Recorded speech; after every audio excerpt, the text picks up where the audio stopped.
Halo semuanya, sampai bertemu kembali bersama saya developer Gtrans. Kali ini saya akan menjelaskan dua fitur yang ada di dalam Gtrans versi 2.0 ya, yaitu adalah setting overview dan kemudian akan saya jelaskan tentang OCR group.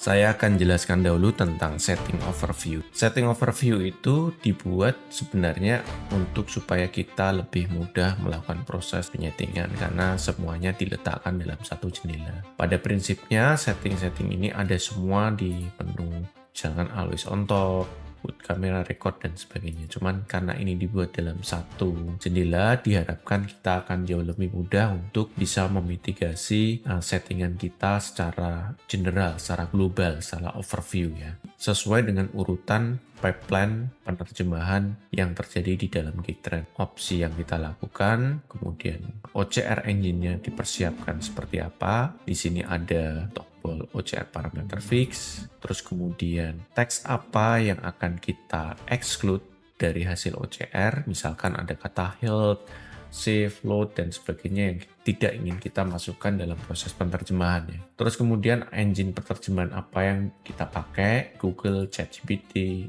OpenAI Server, Olama, Hybrid, atau bahkan kita tidak ingin melakukan proses penerjemahan. Terus kemudian opsi untuk AI resultnya seperti apa? Apakah ditampilkan langsung atau ditampilkan secara stream? Kita juga bisa melakukan benchmark engine untuk mengetahui kecepatan dari engine online kita ya dengan melakukan benchmark translate. Nah, untuk yang AI itu kemudian di sampingnya ada prompt AI apa yang akan digunakan ya. Di sini juga kita bisa edit prompt seperti ini. Terus kemudian itu opsi dari teks terjemahan yang ada di game mode. Fontnya apa, size-nya berapa, color-nya apa, border size-nya berapa, terus kemudian apakah teks ditampilkan secara center atau align left. Dan yang terakhir, apakah hasil terjemahan itu akan kita lakukan proses pembacaan secara otomatis atau tidak. Di sini kita bisa milih gendernya, kemudian engine yang akan digunakan, dan kemudian speed yang bisa kita lakukan ya. Untuk warna biru itu artinya adalah digunakan. Warna abu-abu itu tidak digunakan. Kalau kita misalkan use OCR, terus kemudian ada warna orange seperti ini, artinya kita melakukan opsi tapi belum di-apply. Setelah kita apply akan berubah menjadi warna biru. Nah, dari setiap opsi ini bisa diperhatikan ada penjelasan tooltipnya ya. Ini sudah saya buat sedemikian rupa untuk mudah dipahami. Tooltip-tooltipnya. Kita juga bisa tahu opsi dari setiap preset ini menggunakan setting seperti apa.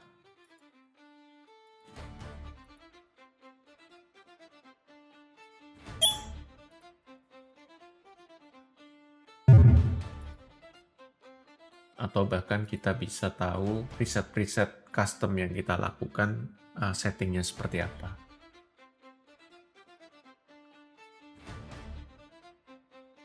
Contoh kasus misalkan saya ingin menggunakan hybrid, terus kemudian saya pengen rekaman karena saya akan melakukan live bermain game, saya aktifkan OBS Can Record.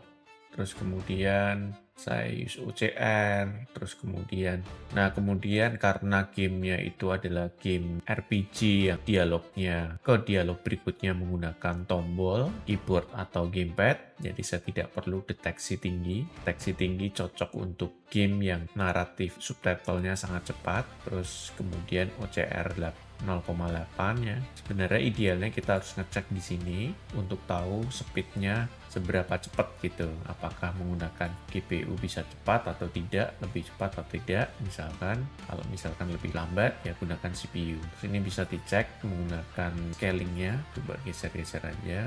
Misalkan 0,8 sampai 0,7 lebih cepat 0,8 ya. Lalu kita apply. Ini ya 1 kita apply ya. Terus kemudian hybridnya saya memakai misalkan kombinasi dua-duanya supaya memastikan real time. Terus promptnya saya nggak perlu mengedit ini, walaupun saya bisa melakukan proses edit ya. Terus fontnya misalkan saya pengen yang lebih unik misalkan. Terus kemudian ukurannya, warnanya misalkan kita mau bikin ekstrim jadi warna biru. Nah, tinggal kita apply. Jadi begitu ya fungsi dari setting overview untuk memudahkan kita secara general bisa melihat dalam satu lembar, memastikan tidak ada yang salah atau miss dalam ketika melakukan proses penyetingan. Berikutnya saya akan membahas tentang grup area OCR. Grup area OCR bisa kita akses di area OCR ini ya, di sini atau juga dari overview, tapi lebih enak sebenarnya di sini. Nah, di grup area OCR itu cara kerjanya seperti apa? Misalkan kita mempunyai dua area OCR ya. Di sini kita punya dua area OCR. Ini pertama di sini, yang kedua di sini. Dengan kita aktifkan dua-duanya ini, terus kemudian kita apply, nanti kita akan kekunci di dua area OCR ini. Jadi nanti pada saat OCR, dia akan mengocar pada area ini dan mengocar pada area ini berbarengan. Tapi perlu diingat bahwa grup area OCR ini menyebabkan akan kekunci hanya pada grup area OCR ini. Kalau kita pengen satu persatu lagi, kita harus lepaskan. Seperti ini ya. Jadi kalau kita load 1, 2, 3 tidak akan berfungsi. Jadi gunakan setting overview untuk memastikan bahwa ketika kita tidak ingin menggunakan grup OCR, itu off-in semua. Ya. Tapi kalau kita menggunakan grup OCR, kita bisa menggunakan seperti ini. Contoh kasusnya misalkan saya pengen nonton anime dan saya ingin K-Trans ini nanti mencatat semua teks subtitle yang ada dan di endingnya bisa saya summary. Nah di sini saya aktifkan grupnya, jadi dua-duanya aktif. Always on top, save OCR for summary. Jadi terus kemudian kita pakai grup OCR, terus kemudian di sini saya tidak pengen menerjemahkan apapun ya, non OCR. Oke, grupnya aktif, tutup. Saya aktifkan auto translate.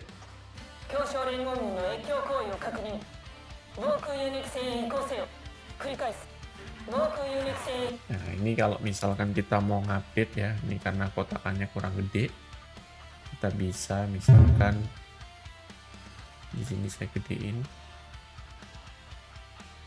seperti ini misalkan. Terus tinggal kita save aja shift 2, nanti grupnya otomatis akan terupdate pada bagian 2. Begitu juga ketika kita bagian bawahnya ini salah, misal posisinya, tinggal shift 1 nanti ke update.